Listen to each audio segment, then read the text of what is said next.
Plenaria 5, titulada Adapting FinTech to High Interest Environments, Innovations and Revenue Models.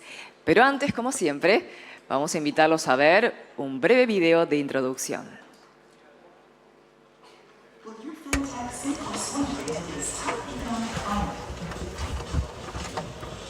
FinTech companies in Latin America and the Caribbean face the challenge of thriving in high-intensity environments, but these conditions are driving innovation. Securing affordable capital is tough, pushing startups to develop creative financing models. As digital financial services grow, so do concerns about cybersecurity, requiring strategic investments in security frameworks to maintain profitability. With rising digital adoption, FinTech companies have a golden opportunity to design inclusive, customer-focused solutions for the underserved, despite economic challenges in the region. Are you ready to take the leap forward? Muy bien. Bueno, vamos a presentar al moderador y a los panelistas de esta sesión. Primeramente, moderador Gonzalo Arauz, oficial principal de Economía Digital de BitInvest. Bienvenido. Muchas gracias por acompañarnos, Gonzalo. Panelistas, Pablo Santos, fundador y CEO de Finactiva. Ahí también lo recibimos al escenario. Miriam Cosío, Chief External Affairs Officer de Clip. Ahí está, bienvenida. Amílcar Perea, presidente de la Cámara Uruguaya de Tecnologías de la Información, CUTI, y gerente general de InSwitch, que ha venido con su propia hinchada. Muy bien, Amílcar. Y Mark Harper, Chief Financial Officer de Ualá. Bienvenido. Gonzalo, ¿estamos listos? Listos ya. Bueno, adelante. Muchas gracias a la organización por haberme invitado a hablar de este tema que me apasiona tanto, que es el sector FinTech. El sector FinTech no solo ha sido el sector que más inversión ha recibido de capital, de venture capital en la región, sino que además es un sector que está obsesionado con mejorar la inclusión financiera o resolver los problemas que tiene los servicios financieros en la región y que ha tenido un impacto ya después de 10 años de existencia de este sector. No sé si es un poquito más antiguo, pero creo que está en la boca de todos hace los últimos 10 años. Ha demostrado la capacidad de cambiar, de aumentar el acceso a servicios financieros en toda la región y ha pasado por altos y bajas. Uno de esos cuestionamientos para un sector nuevo es cómo llevan las crisis, ¿no? Y hemos pasado una pandemia, hemos pasado por también momentos de mucho entusiasmo y hoy quizás con una combinación de desafíos grandes que para el sector financiero lo son los aumentos de tasas y también una menor disponibilidad de capital. Entonces, quería aprovechar que tengo un panel súper diverso y súper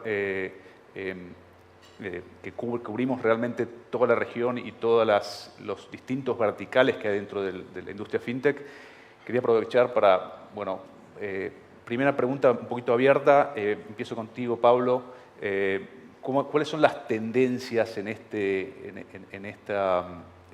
momento, estas tendencias emergentes que darán forma a la industria del FinTech en los próximos 5 años, ¿no? Por ahí 4, si quieres. Claro que sí. Bueno, hay que ir al origen para entender las tendencias, ¿no? Siempre hay que entender los problemas estructurales que ha tenido la región para atender mercados, tanto personas como empresas, donde finalmente el capital, en el caso de las empresas, es el combustible para poder crecer.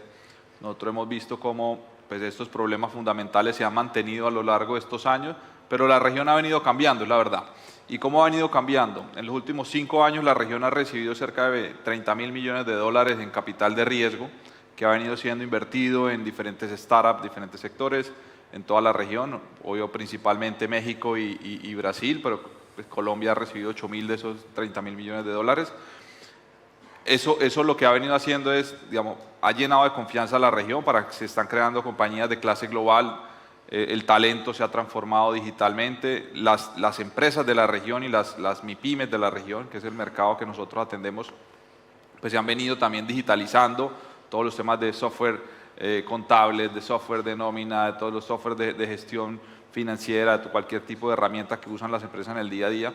Entonces, todo eso que ha venido pasando son insumos fundamentales para resolver los dos grandes problemas que tienen las empresas para poder acceder a servicios financieros de calidad. Uno, todo lo que tiene que ver con asimetría de información, o sea, cómo con toda esta data que está siendo cada vez más visible, se puede traquear y se puede entender a profundidad el comportamiento de pago, con diferentes métricas, con variables que son no tradicionales. Toda esta data está expuesta hoy, eso es lo que estamos usando hoy las fintech para poder entender esos mercados, desarrollar productos financieros y hacer un mejor assessment de riesgo, ¿sí? Y segundo, pues que esos productos que están diseñando puedan ser realmente utilizados para mejorar la salud financiera. Digamos, nosotros en la región hemos estado enfocados en dar inclusión, pero también debemos evolucionar no solamente a dar la inclusión, sino también a poder mejorar la salud financiera tanto de las personas como de las empresas. Entonces, no solamente que las personas o las empresas puedan acceder a un crédito, sino también que puedan tener, que puedan ahorrar, que puedan tener un seguro, que puedan cubrir muy bien su flujo de caja, que puedan tener un flujo de caja estable para poder crecer y atender su negocio. Entonces, eso desde lo fundamental. Y ahora, desde el punto de vista, digamos, coyuntural, pues las herramientas tecnológicas cada vez evolucionan más, son mucho más dinámicas y con menor costo de adquisición, lo que hace que se masifiquen y se democraticen esas herramientas. Entonces, hemos visto cómo pues, inteligencia artificial, todo lo que tiene que ver con en Open Finance en las diferentes regiones, facturación en países, facturación electrónica, digamos, todo el tema de los software contables digitales, todo eso ha permitido que se creen herramientas de financiación y de gestión de servicios financieros mucho más adecuados para las empresas. Ahora, lo otro que hemos visto es que de acuerdo a los ciclos de capital que hemos vivido en estos últimos años, pues digamos que la oferta de productos y soluciones financieras ha venido evolucionando. Vimos cómo en los primeros años de fintech en la región se crearon compañías que ofrecían directamente productos y servicios a los consumidores o a las empresas. El caso Nuam, Ualá, Confío en México, bueno.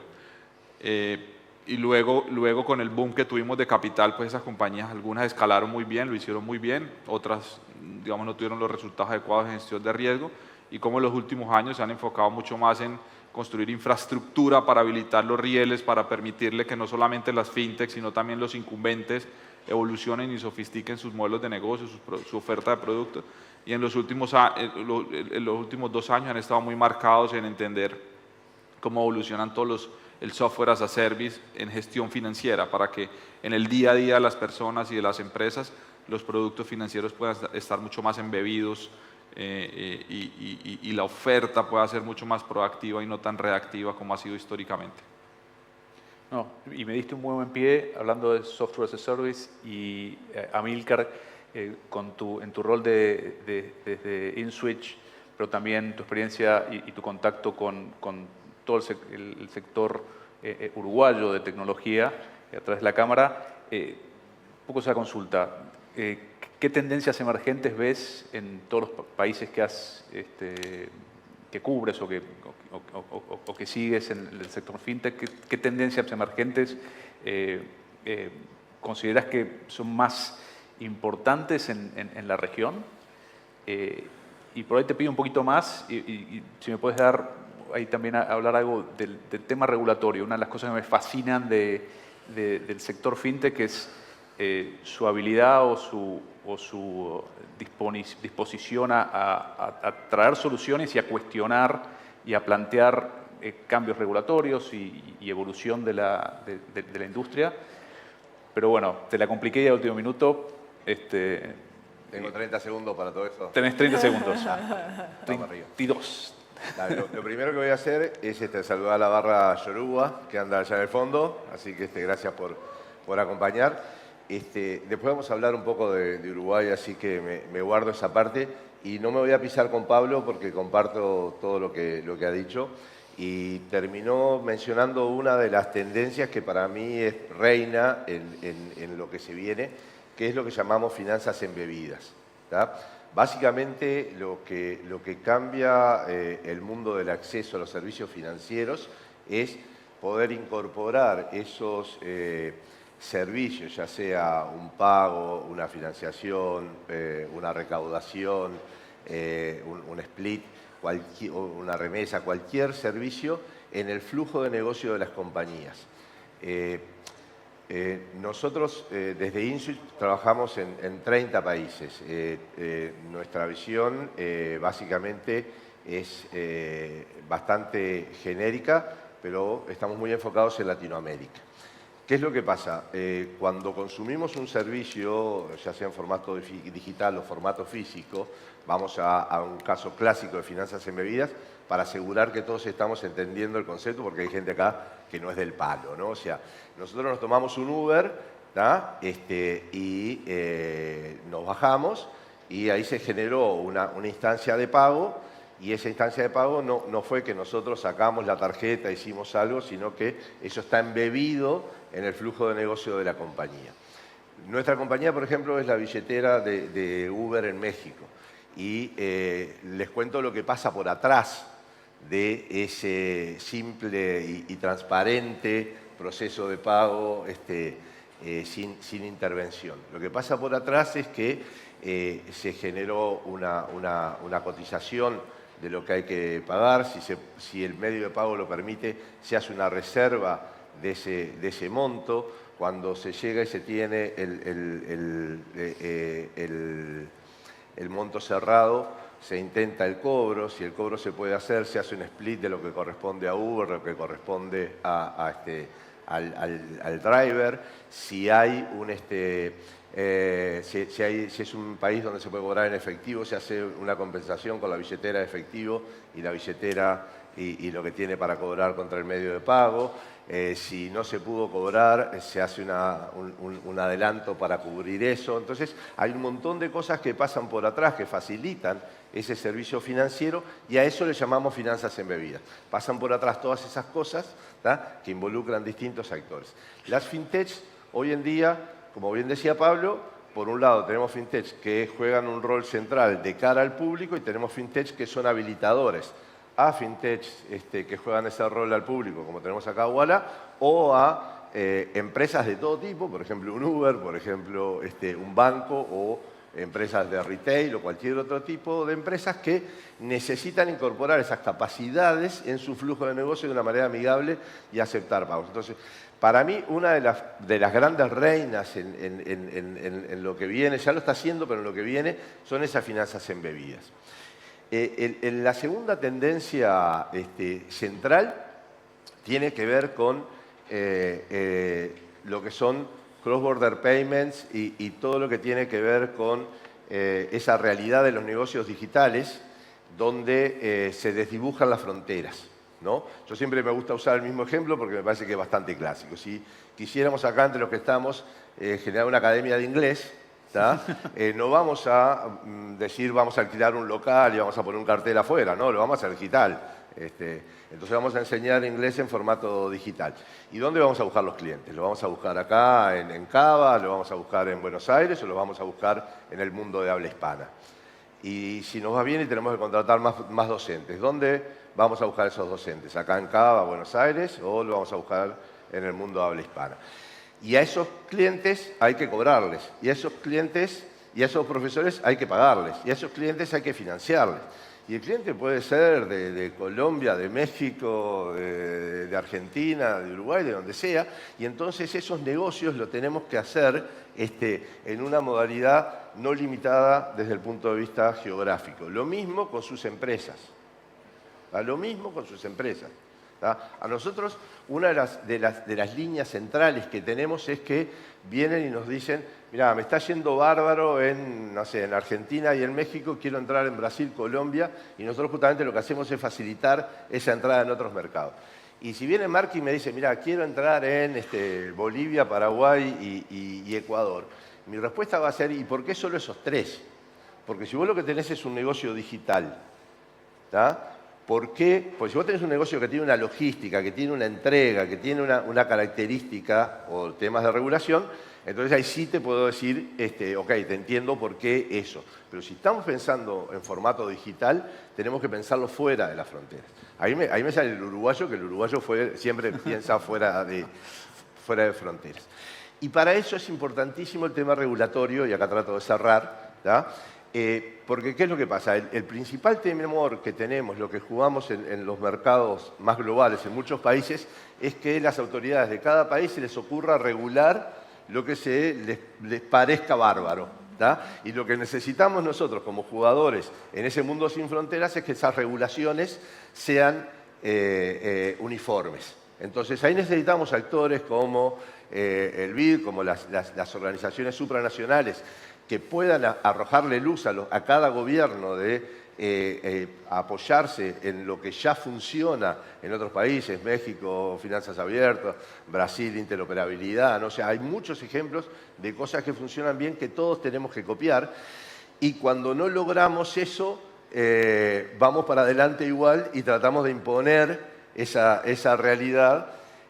No por renegar de la regulación, porque la regulación siempre es a favor del consumidor y la tecnología es a favor del consumidor y de la mejor calidad de lo que se le entrega a ese consumidor, sino para que no sea un obstáculo y sea un nicho. Por suerte hoy en día tenemos, y nosotros trabajamos con muchos bancos como clientes jugando ese espacio, pero durante mucho tiempo hemos tenido a los incumbentes, como decía Pablo, de alguna manera frenando ese proceso, no solamente desde el punto de vista de no subirse, sino también trancando los temas regulatorios. Entonces, no hubo más remedio que ir para adelante, temas criptos, temas de dinero electrónico, temas transfronterizos, de ir para adelante como se pudo.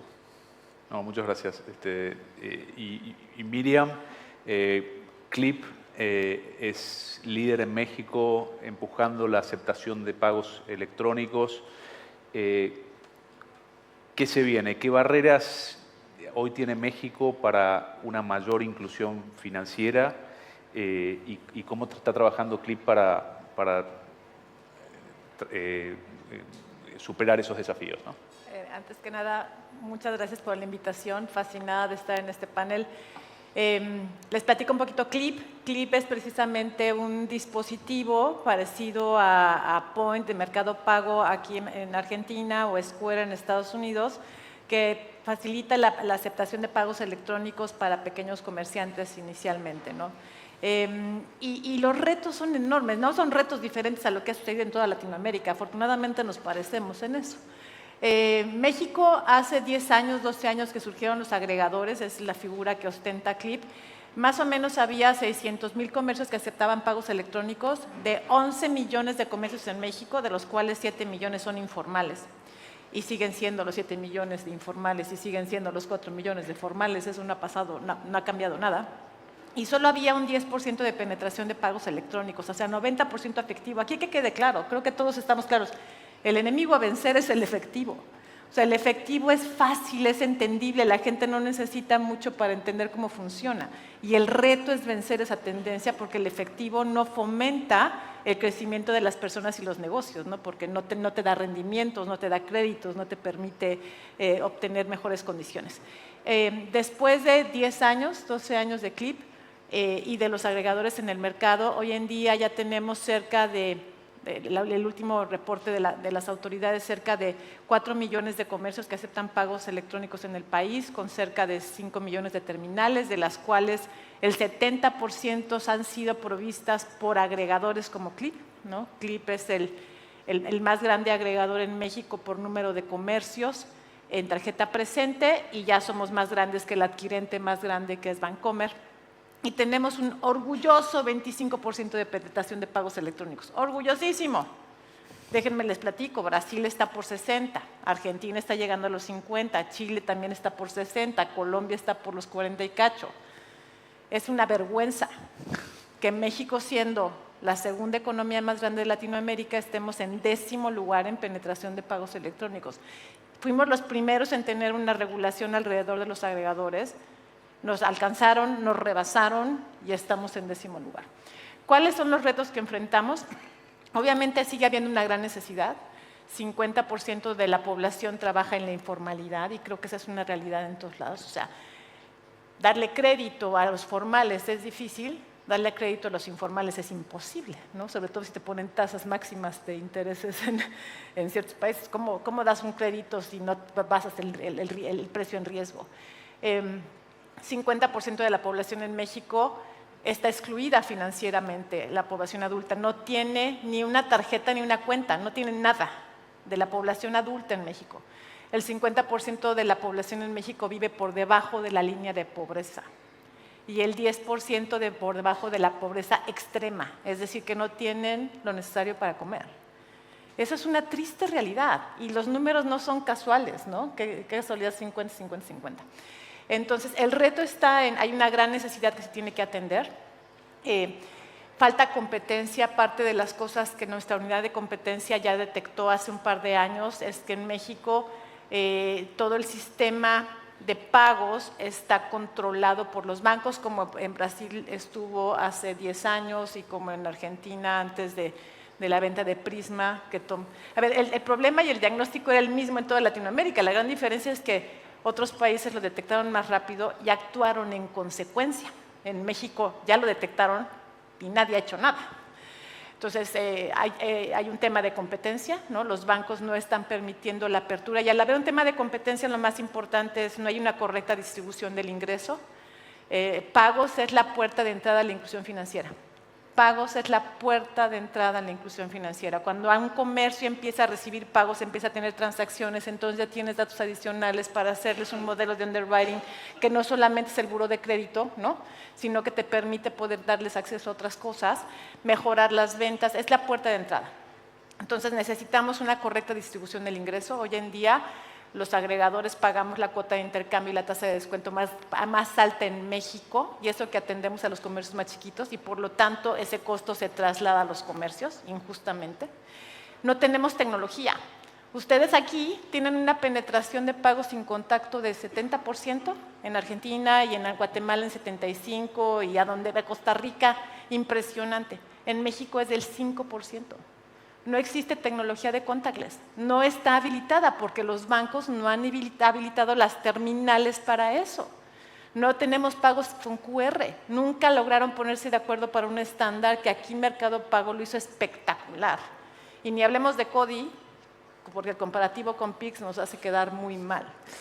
Es una vergüenza. Entonces, falta tecnología, por lo tanto, que nos ayude a habilitar de forma más eficiente pagos fáciles, que sean fácil para la gente migrar del efectivo al pago electrónico. Si es difícil, no lo van a hacer, entiéndanme, no nos vas a obligar a que lo hagan para nada. Es más, hay 30 millones de tarjetas distribuidas por el gobierno para distribuir programas sociales. Adivinen cuánto realmente se utiliza. O sea, en las quincenas ves filas de 5 horas de la gente en los cajeros sacando el efectivo. La gente no está usando las tarjetas, lo cual es un costo enorme. Y lo que creo que falta y mucho es de los grandes retos es precisamente las inversiones para la adquisición de estas personas. El convencer a alguien que pase del efectivo a la tarjeta, al pago electrónico, es una barrera muy grande y se requiere inversión. Hace 10 años lo que hicieron las fintechs y con las inversiones que vinieron de capital de riesgo fue invertir en crecimiento, pero parte de eso, además de la tecnología y de los productos, fue convencer a la gente de migrarse. Ahora que hubo esta sequía de inversiones y todo el mundo nos tenemos que volver más eficientes en el manejo de las inversiones, pues ya nadie se está acercando tanto a esos pequeños comercios que transaccionan no más de $100 al mes. ¿Por qué? Porque el costo-beneficio no está. Y se necesitan esas inversiones para hacer esa transformación de los excluidos a incluidos. Son de los grandes retos. Y regulación. No, y muchas gracias. Y tocaste el tema de educación financiera, ¿no? de convencer o demostrar al usuario los beneficios. Y en general, la educación financiera es un poquito más extensa, ¿no? Y Pablo, quizás quería hacer una consulta ahí o preguntarte sobre cómo integran la educación financiera dentro del modelo de Finactiva. Y la pregunta tiene dos partes. Y también cómo han adaptado la oferta de productos en respuesta a los cambios recientes, ¿no? De subetasas y obviamente. Claro. Pues la educación financiera siempre es un reto porque en nuestros países el nivel de, no solo de educación financiera, sino en general de educación de las personas, pues es muy bajo. Y la realidad es que cuando estamos desde la perspectiva de las empresas, pues los pequeños y medianos empresarios y los microempresarios siempre están pensando es en cómo sobrevivir y cómo llevar el día a día sus negocios. Entonces, cuando les hablan de que tienen que gestionar su flujo de caja, de que tienen que tener una planeación financiera, de que deben entender muy claramente sus cifras, pues están perdidos y normalmente no tienen tiempo para eso. Cuando Finactiva nació hace 7 años como compañía de lending enfocado en el segmento de startup, nosotros desarrollamos diferentes modelos de educación financiera, nos aliamos con cámaras de comercio, con gremios, con asociaciones para llevar programas, digamos, presenciales o virtuales de educación financiera. Y lo que comenzamos a ver es que las empresas no lo usaban. Había un esfuerzo gigante y un compromiso de poner capital para contratar consultores, para ponerle consultores a cada una de las compañías y entrenarlos financieramente, y la gente no los usaba. Y cuando les preguntábamos por qué no los usaban, decían porque no tenemos tiempo. Porque llega el consultor o llega la asesora a decirnos qué debemos hacer, pero ¿quién lo hace? ¿Cómo lo vamos a hacer? ¿Cierto? Eso lo entendimos, era costoso, entonces tratamos de desarrollar unos contenidos mucho más apropiados, con mejor metodología, trajimos expertos en el tema, todo lo digitalizamos para poderlo hacer mucho más escalable y costo eficiente. Y claro, llegamos a muchísimas más empresas, a los empleados de las empresas para entrenarse financieramente mejor, pero el resultado seguía siendo muy bajo, ¿cierto? Y ahora con toda esta tendencia de Embedded Finance y de Open Finance y que la data es mucho más asequible, pues lo que nosotros entendimos es que el reto que teníamos como FinTech era desarrollar capas de software donde no le enseñáramos educación financiera a las empresas, sino que les ayudáramos realmente a gestionar sus finanzas en el día a día. O sea, no desde afuera diciéndoles qué debes hacer, sino ayudárselo a hacer. Y que fuera muy fácil, que fuera muy simple, que estuviera en el día a día de ellos. ¿Cómo lo hicimos? Unimos 2 puntas. Nosotros estamos enfocados en pymes que venden B2B. Entonces, primero fuimos a las grandes empresas. Hoy tenemos, digamos, gran parte del mercado de grandes empresas en Colombia y estamos empezando en Perú y les ayudamos a hacer toda la gestión y orquestación del pago a proveedores, ¿cierto? Okay. Y cómo estas grandes empresas pueden obtener financiación para extender sus plazos y mejorar la rentabilidad de sus tesorerías. Y al hacer eso, accedíamos a una data súper importante de esas cadenas de abastecimiento y entendiendo esas cadenas de abastecimiento, le damos, con esa capa de software, le damos un valor súper útil a los corporativos, a las empresas grandes, pero las empresas grandes, digamos que ya usan SAP, Oracle y tienen acceso a un montón de soluciones. Esto era un complemento para lo que en el día a día usaban, pero lo que nos daba, el valor que encontramos allí era que nos daba acceso a comunidades de pymes, donde cada empresa grande, mapeamos, en Colombia tienen, por ejemplo, entre 2.000 y 7.000 pymes como proveedoras cada año de forma recurrente. Entonces nos daba acceso a esas comunidades y luego íbamos a esas comunidades de pymes y desarrollamos una capa de software de gestión financiera centralizada, lo llamamos, que es como un cash management, un treasury management, donde también conectamos su ERP, su cuenta de banco, su código de facturación electrónica y le decimos en el día a día, le construimos su flujo de caja en tiempo real, le damos recomendaciones, le decimos cuándo debería anticipar o descontar una cuenta por cobrar, cuándo debería pagarle o aprovechar un descuento para pagarle a un proveedor. Entonces pasamos de ser el que le daba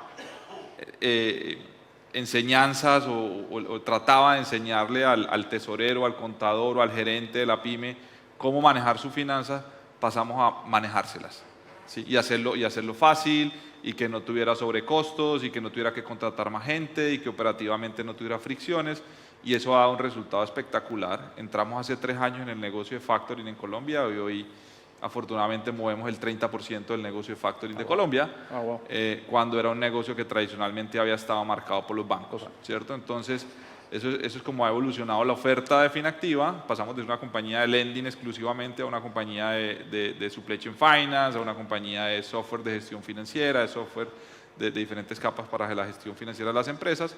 Hoy somos una plataforma todo en uno de servicios financieros que aspira a convertirse en banco digital para empresas en Colombia y en Perú.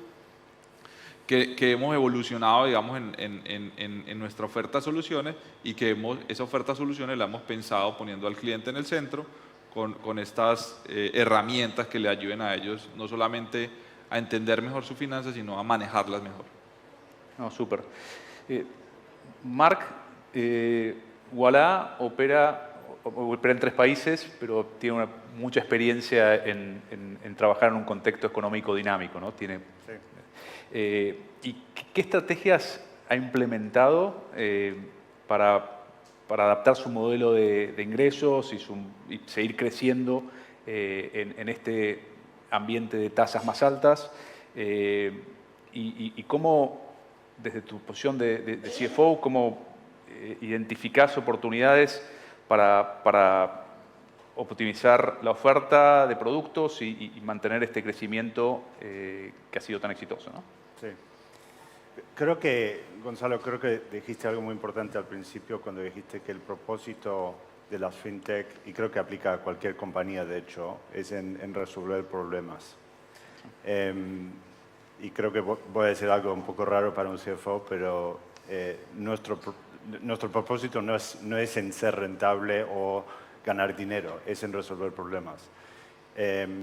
Y como bien decís, en los últimos 2 o 3 años, y creo que es un fenómeno global, no solamente en Latinoamérica, porque hace 20 años en Estados Unidos no vimos tasas en 5%, pero en México, en Colombia y en Argentina hemos tenido periodos de muy altas tasas de interés y claramente eso genera un problema para nuestros usuarios.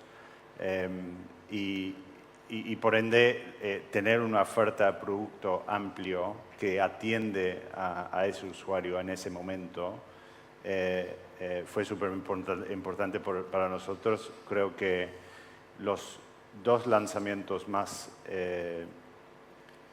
importantes en términos del impacto que tuvo de un día para otro fueron el lanzamiento del Fondo Común de Inversión en Argentina y los distintos lanzamientos de cuenta remunerada que tenemos en los 3 países, ¿no? Que realmente es, si quieres decirlo, tal vez el factor que más nos diferencia de los bancos tradicionales hoy en día, que nosotros y otros fintechs en México sobre todo, sí devuelven ese risk-free rate a los usuarios. Así que te diría que en cada momento, no solamente en momentos en donde las tasas de interés son altas, uno tiene que estar pensando en qué problemas tienen sus usuarios y cómo los puede resolver. Lo otro que diría es, no es solamente un tema de altas tasas, es más un tema de inestabilidad que provoca problemas para la toma de decisión, ¿no? El año pasado o este año me acuerdo de haber presentado un presupuesto a nuestro directorio en diciembre de 2023, justo después de las elecciones en Argentina, en donde claramente uno tenía que tomar su puesto sobre cómo iba a impactar la devaluación, que ese periodo de inflación alta que íbamos a tener.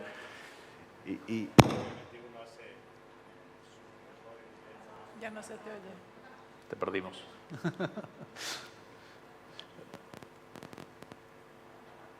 Este no tiene audio. Ya está. ¿Sí? Sí. Okay.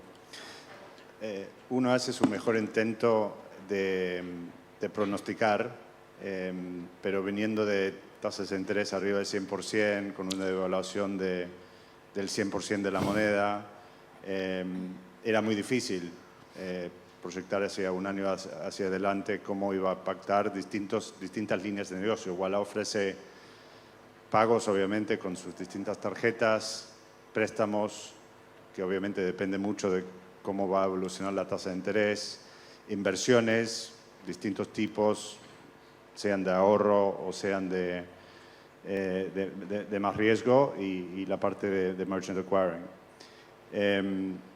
Y lo que termina pasando, obviamente, fue muy distinto a la realidad. O sea, no creo que nadie hubiese pensado que la tasa el tipo de cambio, por ejemplo, se iba a estabilizar en 1.200 pesos. Y eso hizo muy importante que el management team de Ualá fuera muy ágil en tomar decisiones rápido y no esperar a fin de año para decir no llegamos al presupuesto. Teníamos que tomar otras decisiones, priorizar otros productos, priorizar otros desarrollos para adaptar el negocio rápidamente a una situación que cambió rápidamente versus las expectativas que teníamos. Porque la dificultad no es las tasas son altas. La dificultad es que no sabes si van a subir o van a bajar y qué tan rápido van a subir y qué tan rápido van a bajar para adaptar tu modelo de negocio. Sí, súper desafiante. Y hablando de desafíos, Amílcar, y por ahí bien cortito te pido una reflexión sobre qué oportunidades ves para las fintechs uruguayas de internacionalizarse, ¿no? Perdona, no te voy a cumplir. Primero, qué grande los argentinos, loco, cómo se adaptan a todo y cómo salen adelante a pesar de los desafíos. Así, chapó, ¿tá? No podía no decirlo, es fantástico. La verdad que es un ecosistema maravilloso. Ahora sí voy, ya con el gorro de Cuti. Lo que nos pasa a las fintechs uruguayas no es distinto de lo que les pasa a todo el sector tecnológico uruguayo.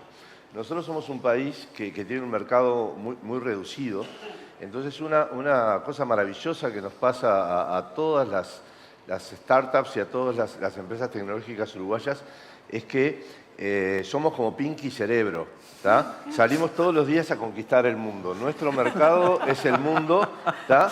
Y vamos por eso, y vamos por eso y nos va bien, ¿tá? Y nos va bien porque somos capaces de ser serios, de ser constantes y de generar desarrollo de calidad. Fíjate que nuestro sector tecnológico, el 82% de lo que exporta, lo exporta a Estados Unidos. Nuestro segundo mercado es Reino Unido, y después vienen Canadá y España, o sea, mercados que son súper demandantes de calidad, y eso es lo que somos. Y nuestras fintechs no son distintas. Entonces nosotros ayudamos a empresas, por ejemplo, en el caso nuestro de toda Latinoamérica, pero también estamos en 10 países de África, porque tenemos clientes que nos piden, che, esto que me estás dando acá, me lo podés dar allá. Y no le tenemos miedo a los desafíos. Entonces lo que tenemos desde Uruguay, que podría verse como una desventaja, que es la falta de un mercado local que nos permita desarrollarnos, probar y saltar, es que tenemos que ir el salto ese directamente al mundo, y la verdad que estamos llenos de casos de éxito y llenos de empresas de todo el mundo que confían en nuestras empresas, y que por eso tanto ahí andamos con la celeste y las 4 estrellitas en vez de las 3 que tiene en Argentina,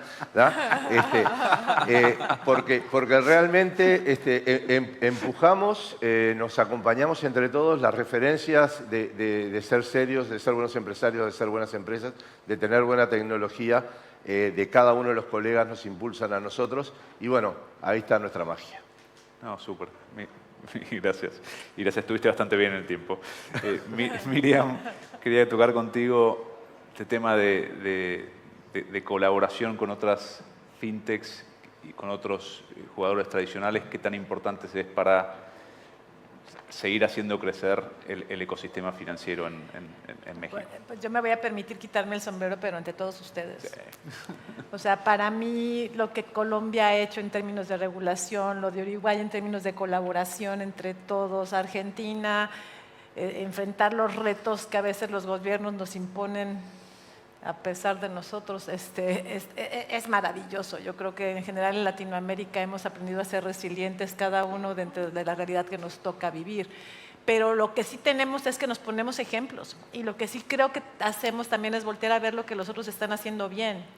Y en el caso específico de México, creo que hay 3 acciones que podían hacer que nos pongamos al corriente en los próximos 6 años de lo que otros países en Latinoamérica han hecho. Primero, definitivamente abrir a la competencia, definitivo, o sea, con una necesidad del tamaño de 50% de exclusión financiera, de solo 25% de penetración de pagos electrónicos. Es que el tamaño de la necesidad es tan grande que necesitamos más jugadores. Necesitamos más inversión, necesitamos la capacidad de tener más mentes brillantes trayendo ideas a la mesa de cómo atender esas necesidades y esos problemas. Porque lo que bien hicieron fue atender un problema. O sea, se enfocaron en atender un problema y eso trae una solución y eso trae crecimientos. No el problema que creemos que la gente tiene, sino el problema que realmente la gente tiene. Y eso es un hecho. Lo segundo que necesitamos es tecnología. Sí que sí necesitamos avanzar y para eso, por cierto, no tenemos que inventarnos el hilo negro. O sea, ya existen soluciones en otros países que han funcionado espectacularmente, nada más habilitémoslo con los controles de riesgos necesarios, no excesivos. Eso de que con regulación querer proteger las protecciones de las protecciones evita la innovación y evita que la tecnología nos ayude a atender esos problemas.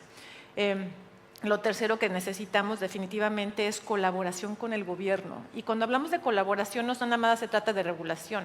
En México en específico, bueno, yo creo que todo el mundo, el proveedor más grande y el cliente más grande de todos los países son los gobiernos, Y en México en particular, de los 2,000 y cacho municipios que existen en el país, no más del 10% aceptan pagos electrónicos para el pago de impuestos, por ejemplo.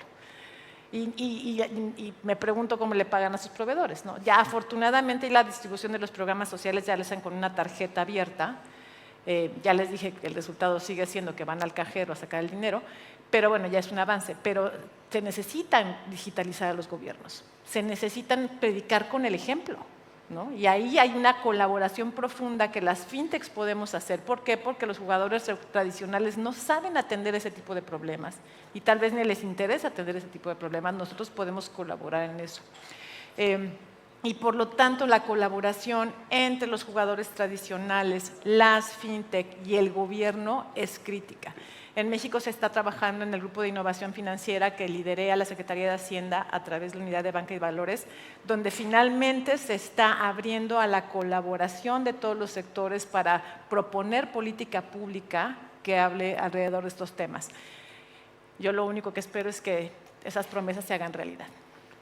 No, súper. Y mencionaste algo de la importancia de los datos y de que haya huella digital y datos. Y Marc, tenía una pregunta para ti como CFO, esos datos hacia adentro, ¿no? Cuando toda esta información, que es el diferencial de las fintechs que manejan de manera ordenada muchos datos, ¿cómo se transforma esto en una herramienta para optimizar la rentabilidad, para la gestión de riesgos dentro de la empresa? Un poco la experiencia tuya en Ualá. Sí. Creo que, o sea, en Ualá somos una compañía súper driven por la data y hay varios aplicativos importantes. Uno, Miriam mencionó la dificultad que existe en nuestros mercados en crecer el crédito entre usuarios que tal vez son del sector informal.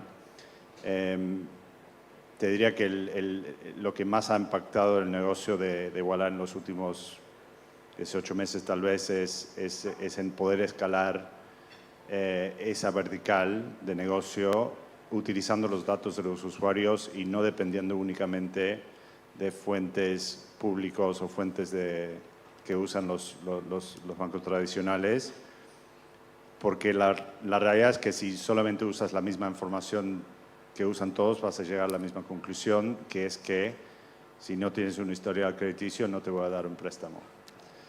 Entonces, lo llamamos Ualá Score, nuestro propio modelo de scoring basado en la data que sabemos del usuario por el uso que le da al ecosistema, por su gasto, por cómo ingresa los datos cuando hace el onboarding, por cuándo utiliza la tarjeta y en qué, y obviamente el historial que tiene con nosotros en atender sus necesidades.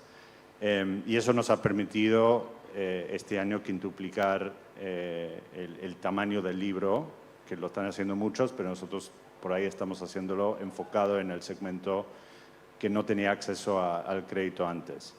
Así que para nosotros por ahí es el que más impacta. Yo como CFO trabajé muchísimo con el equipo de data para construir un modelo de lo que llamamos Unit Economics para medir por usuario su rentabilidad en lugar de mirarlo todo, digamos, a nivel consolidado, que no te permite tal vez entrar en el detalle para saber qué decisión tomar. Y con el equipo de marketing para realmente analizar cómo optimizar los esfuerzos de adquisición de usuarios en función del canal a través del cual los adquirimos. Obviamente hay distintos canales digitales que utilizamos y algunos tienen, digamos, métricas de payback y de rentabilidad distintas y eso lo pudimos lograr a través de la utilización de datos.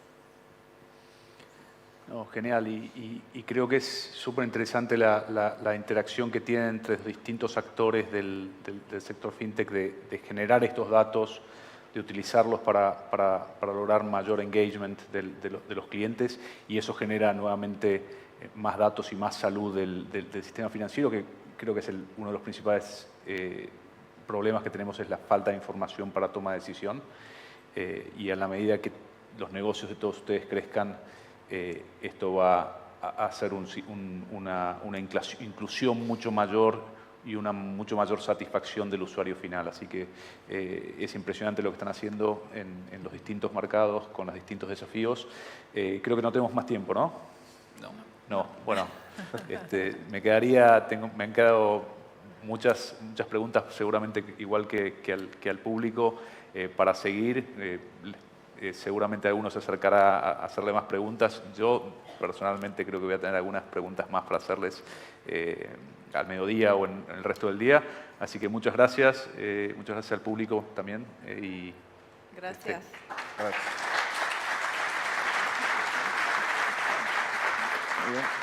Muchísimas gracias a ustedes.